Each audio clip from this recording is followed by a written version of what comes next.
garatti goortan kan wallaaltan malli kan sin jalaa bade abjuun keessan kan bade mul'anni keessan kan bade humna dheega olichaan kadhannaa sin keessaa nyaate waan biraa kan sinitti guute dhufee macaafni qulqulluun na dubbatu sanyii qamadii gaarii sana keessa guyyaa tokkotti ingirdaada facaaseedha. Ingirdaada hammeenya kan sin keessa facaase ingirdaada jallina nan buqqisa. Cireera si keessa ingirdaada dhibee, ingirdaada qorumsaa, ingirdaada rakkinaa, ingirdaada iyyummaa, ingirdaada eebba kee guuru. Kuteera maqaa Yesuus Kiristoos nama Naazreeti. Akaakilee abaabilee naanna'ee kan si qabe abaarsa. Akka milkoofne kan godhe gaa'ila istaak kan godhu kan gaa'ila diigu gaa'ila kan diigu. Obboleetti irra gaa'ila diiguun bare kan jedhu maqaa Yesuus Kiristoos obboleessa irra gaa'ila diiguun bare abbaan fi haadhan gaa'ila diiguu bare nan darbee diiga ammas jedhe gaa'ila boora'aa jiru nan arga gaa'ila nagaa dhabaa jiru nan arga gargar baana malee gaa'ila jedhanii murteessan nan arga cabseera si gidduudha. Isa hidda lakkaa'ee deemu isa sanyii lakkaa'ee deemu abaarsi kun maqaa goofticha Yesuus Kiristoos maatiyyuu wal jibbisiisaa kan ture maatiyyuu gargar fageessaa kan ture maatiyyuu addaan oofaa kan ture ammas bartee ta'e nan diiga malee kan jedhu nan balleessa malee humna dhiiga oolichaa maakaataa jooltoo sootoo yeelevene mehes nan diiga malee hin dhiisu. Ani waadaan gale abaabilee akaakilee lakkaa'ee dhufe kan jedhu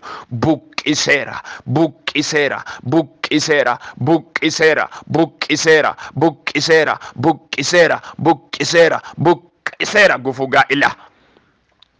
Ishiin abbaa manaan godhattu nan joorsa jedha hafuurri tokko maarraaziikaa jelevehenemeyaa dhiira yoo jaallatte akka ishiin jibbitu kan godhu.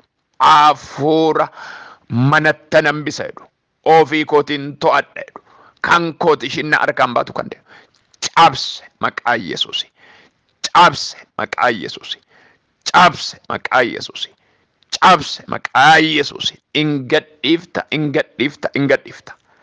annan arga aduuba of ijoollee kana hingadhiista maqaa Yesuusi hojjetanii kan saamu duwwaa kan godhu.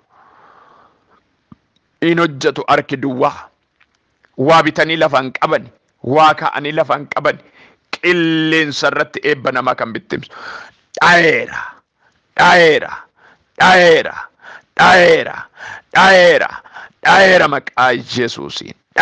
maqaa Yesuusiin dhayeera maqaa Yesuusiin amma qabadhu eebba sin eebbisa ganama kana qabadhu harki kee diriiree eebba haa qabatu. Humna dhiiga oolicha eebba walitti qabame gadhiisiseera.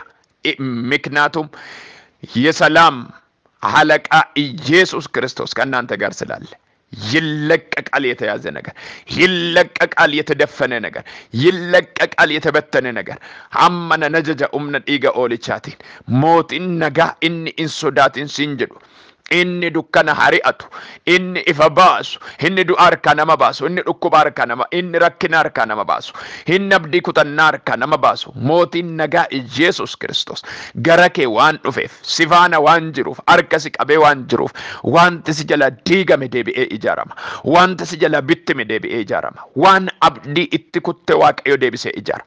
Macaafni qulqulluu innaa dubbatu mootiin nagaa kun hidda Isee keessaa latiin ba'aadha. Hidda Isee inni jedhu kun hidda kana keessaa nagaan akka dhalate hidda kana keessaa fayyisaan akka dhalate hidda kana keessaa mootiin akka dhalate hidda kana keessaa wanti gaariin akka dhalate iddoo kanatti macaafni qulqulluu macaafa Isaayyaas kana keessatti dubbata. Isaayyaas jechuun macaafota isaa keessatti namni waa lama barreesse. Tokko baratti namni abdiidhaan jiraatu cubbuu keessaa akkaataa namni itti ba'uu fi bara firdii adda baasee barreesse namni kun. Kanaaf waa tokkoon sinitti himan iddoo kanatti Isaayyaas 11 irratti hidda Isee keessaa latiin hin ba'aadha. Latiin ba'u kun latii nama gargaaru latiin ba'u kun latii du'a oolchu latii salphina oolchu lati gidiraa oolchu anamma ofin eebbisa sinin eebbisa maqaa Yesuus Kiristoos bara lafa kanarra Waaqayyo sin kakachisetti hidda keessan keessaa wanti gaariin haa ba'u. Hidda inni jedhu kun toora qomooti kan kaasu. Hidda inni jedhu hidda mukaa citu miti. Hidda waa kuttu miti. Hidda jechuun sanyii keenya keessaa. Sanyii kee keessaa waa gaariin haa dhalatu. Sanyii abaarsa qofa baatee deemu. Sanyii gidiraa qofa baatee deemu. Sanyii jallina qofa baatee deemu. Sanyii akkanaa otoo hin taane hidda Daawit keessaa latiin ba'u kun latii nagaadha. Inni biraa haalelluuyaa in ba'a erga jedhee dameenis hundee isaa keessaa ba'ee ija in godhata. Dameenis hundee isaa keessaa ba'ee ija in godhata. Maalidha sagaleen kun kan inni dubbatu? Yesus Kiristoos mootiin nagaa kun hundeedha. Hundee keenya bara bara. Hundee keenya bara bara kan hin duune, kan hin banne, kan hin nyaatamne, omtuu wanti hamaan kan isa hin dandeenye mootiin nagaa kun hundee keenya. Haaleluyyaa. Kanaaf damee inni jedhu kun, damee kan jedhu kun immoo maalidha? Iyesus Kiristoositti warra qabamanii jiraatanidha. Obboloota ko, Iyesus Kiristoositti maxxananii warra jiraatanidha. Iyesus Kiristoos faana ta'anii kan jiraatanidha.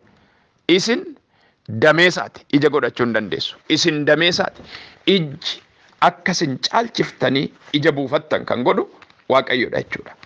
Kanaafuu hundeerratti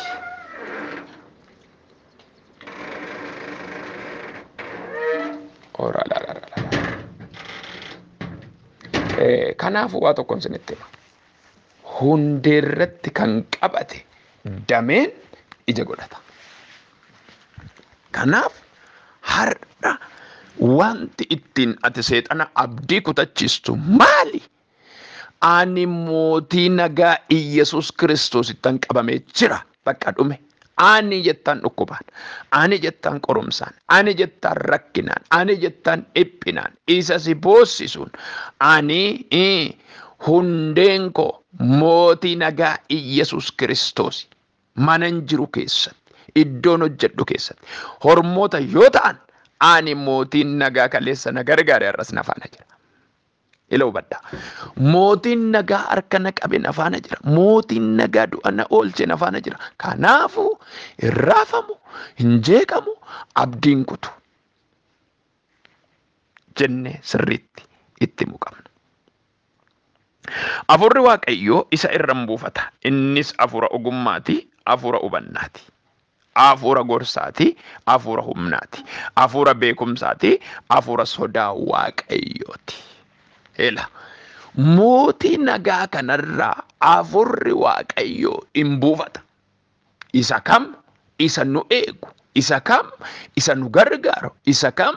Isa harka nu qabu. Isa kam? Isaan itti boo'u amma keessa jiru keessaa kan na baasu kun mootii nagaati. Mootii nagaa kanarra immoo maaltu buufata? Afura Waaqayyootu irra buufata. Heelakaa. Mootiin nagaa Iyesus Kiristoos kan inni buufatee jiru sirra. Iddoon buufata isaasi keessa. Golli kee gola Waaqayyooti. Hojiin kee oddoo sochootu lafa sochii kee hundumaa kan buufatee jiru eenyu? Mootii nagaati. Maa goolamtare? Maa jeeqamtare? Maa boossare? Maa abdii kuttare? Maa inni siraasaa jiru? Har'a labsiin labsa gaarratti ganama kana. Marraa zeemene hesse. Natti ma afurri Waaqayyo. Ani nagaa ijoollee koo ta'ee otoo hin jiru kan nagaa isaanii booressu irraan ajjeesa naan jedha Waaqayyo. Waa xinnoon ka'anii akka imimmaan cobsan kan godhu naan jedha Waaqayyo. Waa xinnoon ka'anii akka abdii kutan kan godhu naan jedha Waaqayyo. Waa xinnoon harraa zeemene hessiyaa. Waa xinnoodhaan. Waa baay'ee kan baroota sammuun isaanii akka dhibamu, akka isaan abdii kutan, akka itti dukkanaa'u kan godhu ani mootiin nagaa naan jedha ganama kana. Nan dhaala dhaloota kana. Mana isaan jiran hin dhaala, jireenya isaanii hin dhaala. Irraan ari'adha isa isaan golu jedha Waaqayyo. Isa isaan qoruun irraa ari'adha. Isa isaan dhiphisuun irraa ari'adha. Nan falma ijoollee kootii ganama kanaa kaase. Nan lola ijoollee kootii ganama kanaa kaase. Irraan fuudha ba'aa naan jedha Waaqayyo. Isa tulfaateen irraa fuudha. Reelene mehessia. Maatii kee irraan fuudha. Qomoo kee irraan fuudha. Akaakilee abaabilee keerraa fuudha Waaqayyo. Maal isa ba'aa ta'e. Kanaafuu mootiin nagaa kun Iyyasuus Kiristoos yeroo hundumaa abdii keenya, gaachana keenya, gargaaraa keenya, hirree keenya, jabina keenya, humna keenya. Kanaafuu mootiin nagaa Iyyasuus Kiristoos si faana waan jiru maalidha? Sodaa keessa bahi. Rakkinni hin jiru jira. Dhukkubni hin jiru jira. Hari'atamni hin jiru jira. Wal'aansoo mana jirturra hin jiru jira. Garuu sin ajjeefne. Na dhagaartaa? Sin miine. Sin cabsine. Karaatti sin hambifne. In awwaalamta edda seexanni sin jedhee amma in awwaalamne jirta fayyaa keeti. Isaayyuu galata galchaa jirta. Isaayyuu eebbisaa jirta. Isaayyuu jajachaa jirta. Galateeffadhaa goofticha. Firoottan koo baay'ee keessanii koo seexanni waggaa 5 kana 6 kana ajjeesuudhaaf fixee ture. Garuu jirtu. Maaltu sin jiraachise? Mootii nagaa. Yeesalaam alaqa Yesuus. ክብር ለሱ ይሁን። ራላማና ሴሬሌቬሄነ ሜሲያ ውይ ሃሌሉያ። ኤጋ ለፈ ሞቲን ነጋ ጅሩ ኩን inni tokkoffamma innis afuura ogummaa nurra ka'a. Ogeessota nuti eessatti iddoo jirrutti. Ogeessotaa fi afuura hubannaa tokko ogummaan si guutee jira. Maaliif mootiin nagaa si wajjinin jira waan jedheef inni jalqabaa ogummaan keessa qabu. Ogummaa jechuun namni waa gochuudhaaf dandeettii isa kan argisiisu. Inni lammataa hubannaadha. Hubannaa jechuun waa gargar baasuudha. Waa na baasa moo nan baasu, naa ta'a moo naan ta'u, kun hin qajeela moo hin qajeelu hubannaa. Yeroo baay'ee kan nutti irratu kana gooftaan anas isinitti isaa guutu. Mootiin nagaa kun ganama kana nutti haa guutu. Inni biraa hafuura gorsaa fi hafuura humnaati. Hin dadhabdee humni jira. Hin dadhabdee humna sii kenna. Gorsaan kee immoo mootiin nagaa kun si faana jira. Kanaafuu humna inni jedhu kun oddoo dadhabbii hundi humna iddoo jedhu waa lama. Humni waan lamaan ilaalama. Tokko humna hafuuraati. Inni lammataa humna fooniiti. Waggaa baay'ee hojjettee humni fooniiyyuu si keessaa dhumnaan har'a humna kee haareessa Waaqayyo. In amantaa in haara'a Waaqayyoon haareessa humna kee. Kan hafuuraas in haareessa. Jilba laafe. Jireenya gadi bu'e. Hafuura gadi bu'e. Spiritually kan duutan kan dadhabnee jiru. Deebinee akka humna godhannu gochuuf Waaqayyo amanamaadha. Kanaafi waa'ee humnaa gaafan kaasu Joobirri yeroo hundumaa humna aareffachuudhaan kan macaafni qulqulluu waa'ee isaa nu barsiisu joobira. Kanaaf atis akka joobira humna kee haareessa Waaqayyo. Hin sochoota gara eebbaatti, hin sochoota gara gaa'ilaatti, hin sochoota gara waan haaraa arguutti humna dhiiga oolichaatiin hin ta'a kun. Kanaaf isa kana sirriitti adda baafnee beekuutu nurra jira jechuun barbaada. Inni kan biraa hafuura beekumsaati. Hafuura beekumsaati. Mootiin nagaa kun gaafa nu wajjin jiru hafuura beekumsaan nu guuta. Awaaqii yadarganaal. Haaleluyyaa. Tawaaqim yadarganaal. Nu beeksisas beekumsa nu kennas. Namoonni tokko tokko. Har'a waa tokkoon sinitti hima. Maatii keessan gidduutti. Qomoo keessan gidduutti, fira keessan gidduutti, obbolaa keessan gidduutti, bultoo keessan gidduutti yeroo hundumaa ani xinnoodhaa, ani maddeedhaa, ani akkanadhaa, ani akka sanadhaa, ani akka kanadhaa kan jettan isa kana miti dubbiin. Macaafni qulqulluu kan inni dubbatu Waaqayyo beekumsaan akka inni nu guutu ati beektudha. Mee beekumsi Waaqayyo na keessa jira jedha. Namni Waaqayyo beekumsa isa keessa kaa'e immoo akkamitti jiraata? Nama miti bineensa faana jiraachuu hin danda'a namni akkasii. Mee waa tokko sirriitti hima. Hubannaa ogummaa beekumsa Waaqayyo sitti kenneera taanaan amma ati kan wajjin jiraachaa jirtu hormoota mini. Namoota Waaqayyoon hin beekne, namoota waa'ee Waaqayyoon galleef gidduu jira. No sanarra darbee Waaqayyo beekumsa hubannaa ogummaa sii kenne taanaan bineensa faana jiraachuu hin dandeessa. Dhugaadha bineensi si nyaatu. Mee ameen jedhi. Si nyaatu bineensi. Daani'eel hafuura ogummaa, hafuura hubannaa, hafuura beekumsaa Waaqayyo isatti kenneen dabaleemmoo Waaqayyo wajjin waan jiruuf leenci nyaachuu dadhabe malee leenci waan nama nyaanneef Daani'eel bule miti. Yuusii sinigala. Daani'eel kan inni buleef, Daani'eel kan inni nyaatamuu ooleef, Daani'eel leencaan ciramuu kan inni oole foon Daani'eeltu adda ta'e miti. Jireenya Daani'eeltu waan Waaqayyo ogummaa hubannaa itti guute Daani'eel faana jiruuf leenci adurree ta'e. Ameen jedha. Har'as nan arga. Isa afaan sitti banu fira sii godha Waaqayyo. Isa sitti dhaadatu fira sii godha Waaqayyo. Oraalaasiyaa weelee beheneme. Isa allakanii guyyaa sitti dhaadatu Waaqayyo karaa ittiin inni si dabarsu sii bana. Hin danda'a Waaqayyo amanaasa kana. ይችላል እግዚአብሔር አናና ማና ኢጆሎኒ ሰደን ኢብደት ገለንሱን አከሳን እንጉበነ ካንጎዴ waaqayyo wajjin ibidda seenuu isaati. Namoonni baay'een hin gubatan hin badani kanarra dhumeeraaf wayyoo ijoollee kana sadan jennaan Abdineegoo, Mishaak, Sidraaq ibidda keessa naanna'aa turani garuu ibiddi foolii uffata isaanillee hin dhageessifne. Ameen jetta.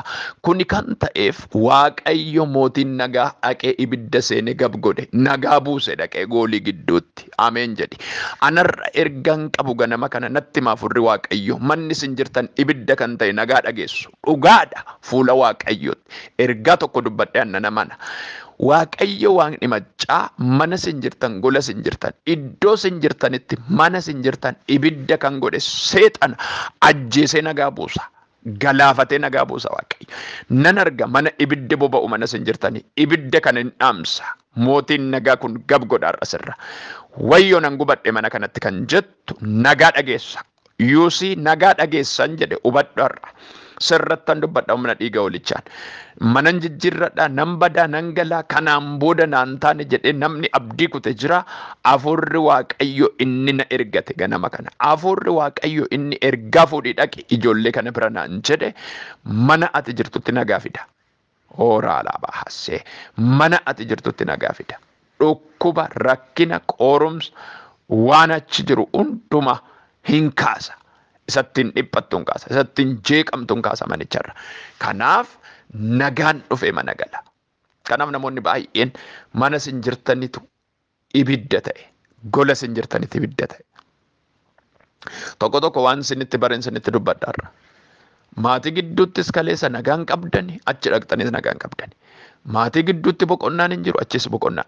Maatii gidduus jaalalli hin turre, achi dhaqxanis jaalalli hin jiru. Kuni maalidha yoo jettan spiritual attack mormii afuraati. Akka namni sin jeequ, akka namni nagaa sin dhoowwu ta'e jedhee ramadamee kan sin duukaa deemu akka jiru bara har'a garuu Waaqayyo hin ajjeesa. Ameen jedhaaka.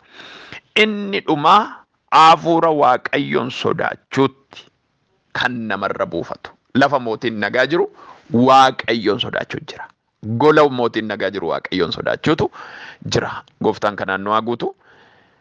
Haleluuyaa. Inni Waaqayyoon sodaachuutti hin gammadaa. Faraduudhaaf ijaan hin argamu. Murtoo kennuudhaafis nama irraa dhaga'u isan barbaachisu. Mee har'a nama kana siif haa ta'u. Haleluuyaa. Inni faraduudhaaf ijaan arguu murtoo kennuufis nama irraa dhaga'u isan barbaachisu. Kuni jechuun maa inni faraduudhaaf waa'ee kee Waaqayyo qoy akkamii gaaddiseen akkamii falmiin akkamii waa'ee ishii kanan faraduu dhufe maal jettu mee waa'ee ishii jedhee Waaqayyo naman gaafatu. Namoonni tokko tokko har'a waanan ergaa kanaan garaa siggutu waan gaarii gootaniitu namni akkasiin jaju barbaaddu. Waan bareeda gootanii wayyootoo namni bara waa'ee no. Galmeen namaan tarsaa galmeen Waaqayyo bara baraan jiraata. Kanaaf waa'ee kee gaarummaa gochati goote waan ati raawwattu Waaqayyo namarraan qoratuun argachisa. Ameen jedhe hin arga. Sii faraduudhaaf immoo ganama kana ka'eera. Haleluuyaa. Ijaan murtoo kennuudhaafis namarraa dhaga'uu san barbaachisu warra dhiphataniif qajeelummaan hin farada.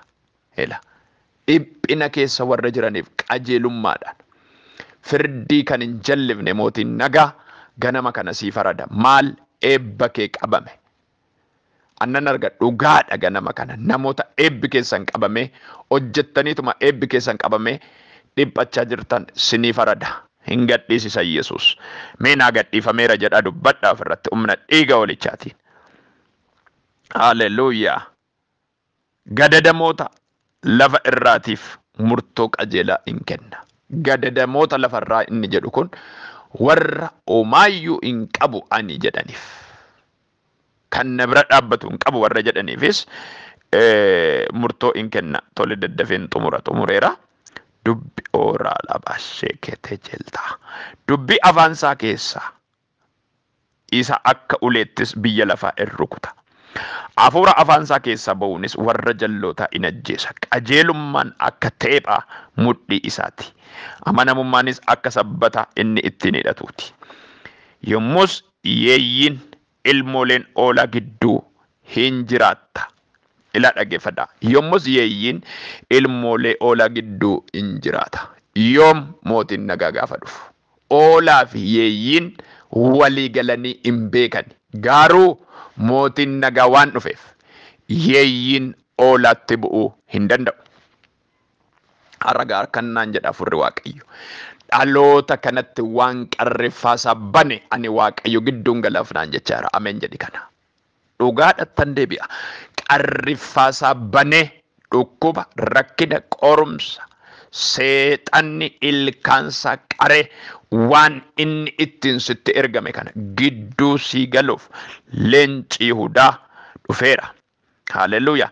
Qeerransi ilmooleeleetti gidduu in jiraata. Qeerransiif re'ee walii galanii hin beekan ilaala. Jabbiniif leencisaaf wal wajjin in bobba'u. Mucaan xinnoonis isaan in tiksa. Naman tuqan jechuudha. Saawwaniif amaaqenni wal wajjin sooratu. Jabboonniif ilmooleen amaaqexaa wal bira in ciciisu. Leencis akka qotiyyoo cidii in nyaata. Mucaan arma hodhuu boolla mar'ataa bira hin taphata. Inni arma gu'es harka isaa man'ee bootii keessa in kaa'a. Tulluu koo isa qulqullaa irrattis nama kan miidhu yookiis waan nama balleessu in jiru. Ameen. Miidhagaa. Waaqayyo biyya keenya irratti godhi sagalee kana. Dhaloota kana irratti hojjedhu adaraa ganama kana Yesuus sin kadhadhaan. Haleluuyaa. Namni kan wal nyaatu miti. Bineensi jabaadha jedhame fira ta'ee nama faana jiraata laala. Amaaqeen leenci. Bineensi waa balleessu hundumtuu daa'imni leencaaf amaaqeta tiksuu hin danda'edha. Daa'imni wallaaltuun qeerransa tiksuu hin dandeessi. Lafa mootiin nagaa jiru kun. Wanti nama nyaatu wanti fira koo biyya keenya kan jeeqe dhaloota nana waan sin jeeqe tokkoon sinitti hima. Biyya mootiin nagaa keessa hin jirretu badaa jira. Dhaloota mootiin nagaa keessa hin jirretu badaa jira. Siif garuu aduun ifa qabu. Aduun qajeelummaa ba'eera. Ameen jedhi. Inni halkanii guyyaa si doorsisu har'aa ka'ee hin danda'u dhugaadha. Sagalee kanaan gooftaan waan diiganaan jedheera ganama kana. Waan garagalchanaan jedheera Waaqayyo ganama kana. Warra sodaa keessa jiraniin sodaa keessaa baasanaan jedheera Waaqayyo. Dhugaa Waaqayyooti ani nan dhaqaaf dhaloota sodaa keessa jiruuf jedha Waaqayyo. Dhaloota dhiphina keessa jiruuf nan dhaqaaf. Maalan ta'a dhaloota jedhanii maaltu na argata dhaloota jedhaniif. Manni kun mana miidhamaa naa ta'e mana badii naa ta'e warra jiraniif ooraa laasee veeleveelevehenemese ani sii jira jedha Hafuurri Waaqayyo. Ani siin dhaabbadha jedha Hafuurri Waaqayyo. Ani harkan si qaba jedha Hafuurri Waaqayyo. Ani siin falma jedha Hafuurri Waaqayyo. Ani gara keen gora siin jedha Hafuurri Waaqayyo. Ani siin gargaara jedha Hafuurri Waaqayyo. Humna dhiiga Hoolicha warra amantan sinii ta'eera. Abeet dubbii kee Yesuus. Walumaa gala mootiin nagaa gaafa nu waliin ta'u sodaan hin jiru. Inni lammataa dhiphinni hin jiru. Inni sadaffaa boo'ichi hin jiru. Wawwaannaan hin jiru. Sodaaf abdii kutannaan hin jiru. Maaltu jira ree? Nagaa. Macaafni qulqulluu innaa dubbatu ani nagaa akka bishaaniin si gidduu yaasa'edha. Lafa mootiin nagaa jiru kun inni kan biraa abdii kutannaan hin jiru. Dadhabbiin hin jiru. Kufaatiin hin jiru. Salphin yeelloon hin jiru. Nagaadha. Nu argatu ganama kana kadhanna Waaqayyoon. Jelevesse kete jeltaasete vehenemeya. Dubbii jabaa dhufte kanaan mana koof jireenya koo irratti tajaajila koo irratti obboloota koo irratti roobsi maal eebba nagaa waan qabame gadhiisisi fayyina gadhiisisi ooraalaa maatii isaaniif sin kadhadha qomoo isaaniif sin kadhadha hiddi ammeenya ajjeesu duguugu malee hin ba'u jedhe qomoo isaanii gidduudha haduu dhiiga oolichaan haamichi haduu seexanni amajaajin ilmaan namootaa kan jeeqoddoo jiru maqaa Yesuus Kiristoosiin kan rukutame fagoo dhiyoorraa kan rukutame haa ta'u. Hidhata daabiloos diigi ganama kana humna dhiiga oolichaan diigi hafuura qulqulluu diigi maqaa Yesuusiin. Diigi maqaa Yesuusiin. Diigi maqaa Yesuusiin. Diigi maqaa Yesuusiin. Kuni waan ta'uuf ulfaadhu dubbii dhageenyeen sagaleen keenya yaa Waaqayyo dubbiin nuti dubbannu wanti nuti jennu ijaa godhatu. Gooftaan wajjin ta'i nu gargaari waa tokkoon si kadhadha. Sagalee kanaan namoonni baay'een dukkanni isaanii haayifu. Sagalee kanaan nagaa argatan. Sagalee kanaan gammachuu argatan. Warri bo'an warri gunguman waan aaraan akka isaan qaqqabu dubbadheera. Maqaa Yesuusiin ani jedheera. Haa ta'u kun maqaa goofticha Yesuus Kiristoos. Maqaa goofticha Yesuus Kiristoos. Maqaa goofticha Yesuus Kiristoos. Maqaa goofticha Yesuus Kiristoos. Maqaa goofticha Yesuus Kiristoos. Maqaa goofticha Yesuus Kiristoos. Maqaa goofticha Yesuus Kiristoos. Haa ta'u kun waan haaraa godhii nu argisiisi. Nu wajjin ta'uu kee isa durii caala beeksisi. Waaqayyo barri 2016 waldaa nuti wangeelatti yeellaanuun haa jijjiiramnu haa geeddaramnu. Yaaduma bar'een gaddaa qabanne akka hin deemne maaloo nu gargaari. Akka dammaqnu nu gargaari. Yaa Waaqayyo sin kadhadhaani. Maqaa qofaaf waldaadha jennee taa'uu otoo hin taane waan haaraadhaan sochii hafuuraa haaraa nu gidduutti biqilchi. Waaqayyo gooftaa maccaa hundi keenya xaxannee taa'uu otoo hin taane yaada haaraa qabannee ka'u koree dammaqsimee ergamaa Waaqayyo dhaqiiti. Obboloota tajaajilan dammaqsi maqaa Yesuus Kiristoos. Seera gochuu miti hojii kee akka hojjennu. Seera raawwachuu miti hojii kee akka hojjennu. In dammaqnaa nu gargaari. Nutti dabali nama fidiiti.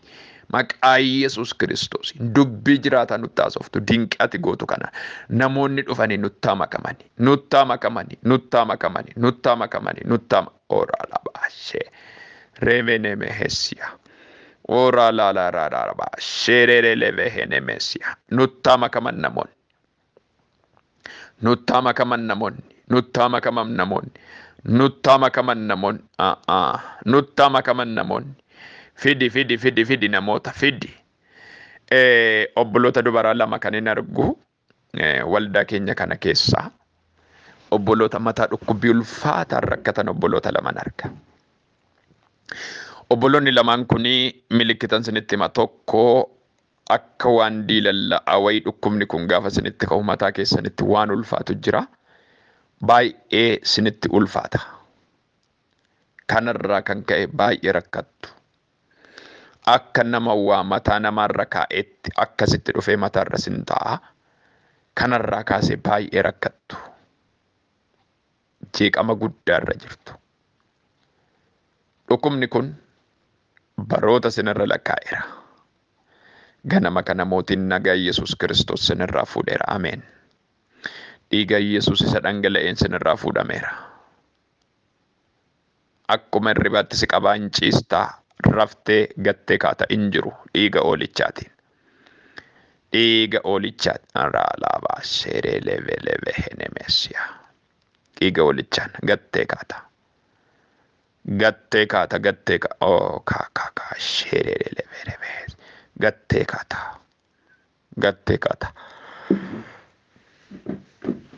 kabra obboleettii tokko laphee keerraa akka waan gogaa wayii ture si qofaasisee laphee keerraa ka'a. Halkanis baay'ee rakkatta. Bifa qorraatiin ilaalte baay'ee rakkatta. Already sombi kee tuqameera. Sombi kee tuqamummoo kanatti beektu yeroo qofaatu akka waan si madaa'etti sitti dhaga'ama sumattu. Akka waan madaa'etti sitti dhaga'ama sombi kee kun. Yeroo harkistee qofaatu akka madaa'etti sitti dhaga'ama. Kanan rakkatta. Dhiiga oolichaa dhiiga dhangala'ee laphee kee qulleesseera. Dhiiga Yesus Kiristoos isa dhangala'ee laphee kee qulleesseeraan jedhe amma. Dhiiga Yesus Kiristoosiin ati bilisa baateetta. Dhiiga ilma Waaqayyo isa coccobe saniin bilisa baateetta. Ani bilisa jedhi ofirratti dubbadhu sagalee kanaan you are free. Gooftaa galata argadhu. Dhiiga kee dhiiga Yesuusiin bilisa nu baasi. Bilisa nu baasi, bilisa nu baasi. Bilisa nu baasi. Bilisa nu baasi. Nu gargaari. Obboleetti haati dhukkubsattu dhiiga oolichaan hiikeera. Hiikeera dhiiga oolichaatiin. Obboleetti haati jalaa dhukkubsattu hiikeera ganama kana. Hiikeera ganama kana. Hiikeera. Maqaa Yesus Kiristoosiin. Hiikeera maqaa Yesuusiin. Hiikeera maqaa Yesus Kiristoosiin. Maqaa Yesus Kiristoosiin. Maqaa Yesus Kiristoosiin. Maatiin keessan sodaa keessa kan jiran bilisa ba'anii. Waraana lafarraa, waraana addunyaa kanarra naanna'u, waraana hafuuraatiin kan rakkatan. Waraana dhaabbataa namaan kan rakkatan. Bilisa ba'anii. Harki Waaqayyo maatii keessan bira haa dhaabbatu. Dhiiga oolichaa dhiiga dhangala'een gaddi gara gurra keessaniin dhufiin. Gurri keessan gaddan dhaga'iin. Gurri keessan bo'ichan dhaga'iin. Gurri keessan abdii kutannaan dhaga'iin. Bilbilli hamminaaf sinitti bilbilamu cufeera maqaa Yesuusi. Gadda sinitti himuuf sin dhiphisu bilbilli bilbilamu. Sin jeequ bilbilli bilbilamu. Har'aa kaasee disconnect adda kuteera maqaa Yesuusi. Neetworkiin akkasii gaaf sinitti bilbiluudha ka'an haa citu. Gadda. Sobanii jireenya keessan kan jeeqan, sobanii kan sinnaasisuu barbaadan, sobanii abdii sin kutachiisu disconnect adda kuteen jira maqaa Yesus Kiristoos. Gargar kuteen jira maqaa Yesuusiin. Ameen jedha. Humna dhiiga oolichaan nu gargaari. Koree as jidduu jiran immoo maqaa Waaqayyo san hojjedhuufiin furmaataa ta'a waldaa kanaaf. Hojii hojjetanii haa darbani. Akkasumaan otoo hin taane waan dinqii dhalootatti haa dabarsani. Waggaa hunda bulchu miti namatti dabarsanii deemu. Waan gaarii maal hojjettan jettee yaa Waaqayyo kan ittiin isaan hin gaafanne. Hojiin isaanii kan si duratti mul'atu. Waa gaarii waan mul'atu hojjetanii haa darbani. Sagantaa hiruurra kan darbe. Sagantaa kennuurra kan darbe. Yaa Waaqayyo nama marra'uuf nama lallabu kana miti hojiin. Kanarra darbee ogummaa mul'ana beekumsa waan dinqii isaanitti guuti ganama kana. Ani kadhadheera garaa koo guutu. Garaa qajeelaanan sinii kadhachaara. Hafuurri Waaqayyo immoo hojjeta. Jijjiiri waan haaraa godhi. Waan haaraa maddisiisan. Gooftaa yaada afidani. Haa burqisiisan yaada haaraa. Dubbadheera dhiiga oolichaan. Nu gargaarii nu wajjin ta'e yericha afirrattis ulfaadhu maqaa Yesuusiin. Ameen. Gooftaan koo sin haa eebbisu. Baay'een sin jaalladha. Sin kabaja. Sagalee dhageenya gooftaan nuuf haa eebbisu. Jireenya keenya faana walii haa gallu. Lafa nagaa oolaan ergaa kooti. Maqaa Yesuusiin. Ameen.